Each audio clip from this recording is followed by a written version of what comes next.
ಇವತ್ತು ನನ್ನ ಇಲಾಖೆಯಲ್ಲಿ ಕೆಲಸವನ್ನ ಮಾಡ್ತಾ ಇದ್ದಾರೆ. ನನಗೂ ಕೂಡ ಈ ಇಲಾಖೆಯ ಬಗ್ಗೆ ಮೊದಲಿನಿಂದಲೂ ಬಹಳಷ್ಟು ಕಾಳಜಿ ಮತ್ತು ಹೆಮ್ಮೆ ಅಂತ ಹೇಳಲಿಕ್ಕೆ ನಾನು ಇಲ್ಲಿ ಬಂದಿದ್ದೀನಿ. ಬಂಧುಗಳೇ, ಮೊದಲಿನಿಂದನೂ ಕೂಡ ಧಾರವಾಡ ಅಂತ ಅಂದ್ರೆ ಶಿಕ್ಷಣ ಕಾಶಿ ಅಂತ ನಾವೆಲ್ಲರೂ ಹೇಳ್ತೀವಿ. ಅದರಲ್ಲೂ ಕೃಷಿಗೆ, ರೈತರಿಗೆ ಮೊದಲಿನಿಂದನೂ ಅನುಕೂಲ ಮಾಡಿಕೊಟ್ಟಿದ್ದು, ಉತ್ತರ ಕರ್ನಾಟಕದಲ್ಲಿ ರೈತರಿಗೆ ಒಂದು ಕನಸನ್ನ ಬಿತ್ತಲಿಕ್ಕೆ ಅವಕಾಶವನ್ನ ಮಾಡಿಕೊಟ್ಟಿದ್ದು, ಆಶಾ ಕಿರಣ ಅಂತ ಹೇಳಿದ್ರೆ ಇದು ಕೃಷಿ ವಿಶ್ವವಿದ್ಯಾಲಯ ಅಂತ ಬಹಳ ನಾವು ಹೆಮ್ಮೆಯಿಂದ ಹೇಳ್ತೀವಿ. ಅದರ ಜೊತೆಯಲ್ಲಿ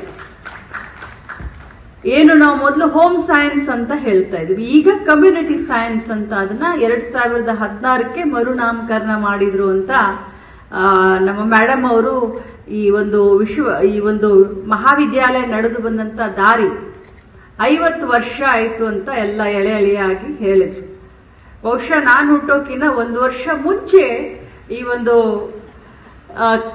ಏನು ಹೋಮ್ ಸೈನ್ಸ್ ನಮ್ಮ ಮಹಾವಿದ್ಯಾಲಯ ಹುಟ್ಟಿತು. 50 ವರ್ಷಗಳ ವಸಂತವನ್ನ ದಾಟಿ ಈ ಒಂದು ಘಟ್ಟಕ್ಕೆ ಬಂದು ನಿಂತಿದೆ.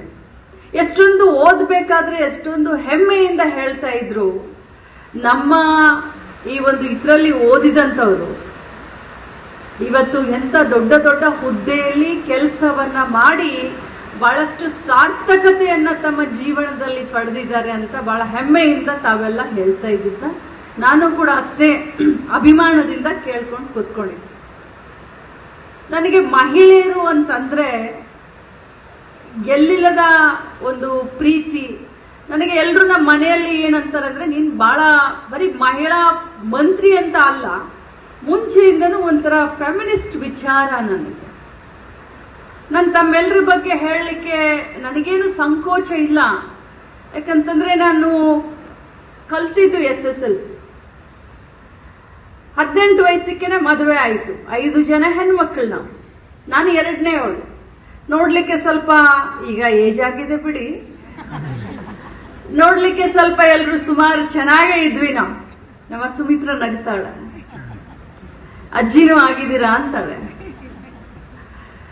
ಸೊ ಹಳ್ಳಿಗಳಲ್ಲಿ ಈ ಸಾಹುಕಾರು, ಗೌಡ್ರು ಅಂತೆಲ್ಲ ಹೇಗೆ ತಮ್ಗೆಲ್ಲ ಗೊತ್ತು, 25 ವರ್ಷದ ಹಿಂದಿನ ಜನರ ಒಂದು ವಿಚಾರಧಾರೆ ಯಾವ ರೀತಿ ಇತ್ತು, 25-30 ವರ್ಷದ ಹಿಂದಿನ ವಿಚಾರಧಾರೆಗಳು ಯಾವಿತ್ತು.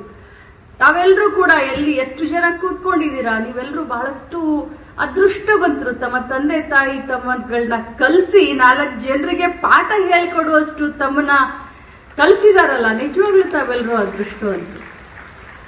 ಇವತ್ತು ಮತ್ತಷ್ಟು ಸುದ್ದಿಗಳಿಗಾಗಿ ನೋಡ್ತಾ ಇರಿ ಪಬ್ಲಿಕ್ ನ್ಯೂಸ್ 24x7. ಇದು ಸತ್ಯದ ಧ್ವನಿ.